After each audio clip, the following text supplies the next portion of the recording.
आप सभी को श्री राव रत्ना सिंह शेखावत जी की जयंती की हार्दिक बधाइयाँ। यह मेरा सौभाग्य है कि मैं आप सभी के बीच इस मंच पर उपस्थित हूँ।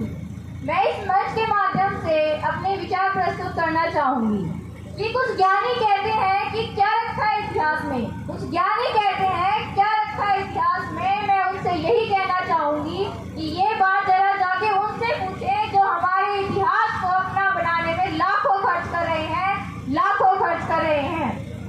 ये इतिहास क्यों नहीं बनता जनाब, ये इतिहास क्यों नहीं बनता जनाब। इसे बनाने के लिए कुछ कर गुजरने का जुनून और बुलंद हौसले चाहिए। ये इतिहास क्यों नहीं बनता जनाब, इसे बनाने के लिए कुछ कर गुजरने का जुनून और बुलंद हौसले चाहिए।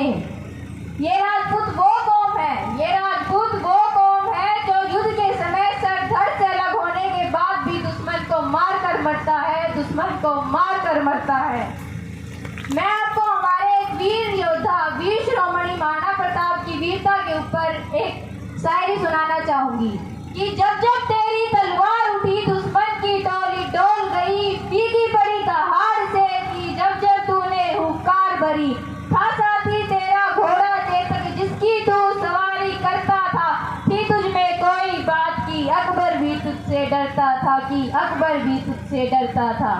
यह बात तो हम सब जानते हैं कि शेखावत वंश के जनक शेखा जी हैं। मैं आपको उन्हीं के जीवन से जुड़ी कुछ बातें बताना चाहूँगी कि वे महज 12 वर्ष के थे जब उनके पिताजी का निधन हो गया। उनके बाद उन्हें राजगद्दी पर बैठाया गया। उन्हें विरासत में केवल 24 गांव मिले थे, पर उन्होंने अपने पुरुषार्थ के बल पर 360 गांवों का एक विस्तृत राज्य खड़ा किया, उनके बाद जिसे राव रत्ना जी ने संभाला। शेखावत वंश के प्रवर्तक राव शेखा जी जहाँ वीर साहसी पराक्रमी थे, वही धार्मिक सहिष्णुता के पुजारी भी थे।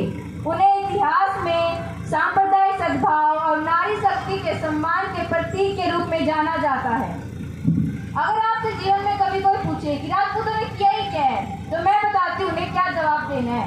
गीता का ज्ञान बताने वाला क्षत्रिय, शीश का दान देने वाला क्षत्रिय, क्षत्रिय महावेद, क्षत्रिय महाज्ञानी, क्षत्रिय हुए राजा बलि और कर्ण हुए महादानी। कलयुग में ही क्षत्रिय राजपूत कहलाया। भारत को अखंड बनाना राजपूत, सनातन को बचाना राजपूत। अगर मैं राजपूतों के इतिहास और उनके बारे में अगर मैं विस्तार से बताने लगी तो न जाने कितना और समय लग जाएगा। इसलिए मैं अपनी वाणी को अंतिम 4 लाइनों के माध्यम से विराम देना चाहूंगी। इरादे बदले हैं सोच नहीं, इरादे बदले हैं सोच नहीं, जो खोया उसका अफसोस नहीं, जो खोया उसका अफसोस नहीं। सिर्फ रियासतें गई है रुतबा नहीं, सिर्फ रियासतें गई है रुतबा नहीं। चेहरे बदले हैं पर खून वही, चेहरे बदले हैं पर खून वही। ये सबसे आप अनुमान तो लगा ही सकते हैं कि हमारे पूर्वजों ने इस राजपूत समाज के सम्मान को बचाने के लिए न जाने क्या क्या किया और अपना सब कुछ न्यौछावर कर दिया। तो मेरी अंत में आपसे यही विनती है कि अपने जीवन में कभी कोई ऐसा कार्य न कीजिएगा जिससे राजपूत समाज पर उंगली उठाई जाए, जिससे राजपूत समाज पर उंगली उठाई जाए। जय हिंद, जय राजपूताना।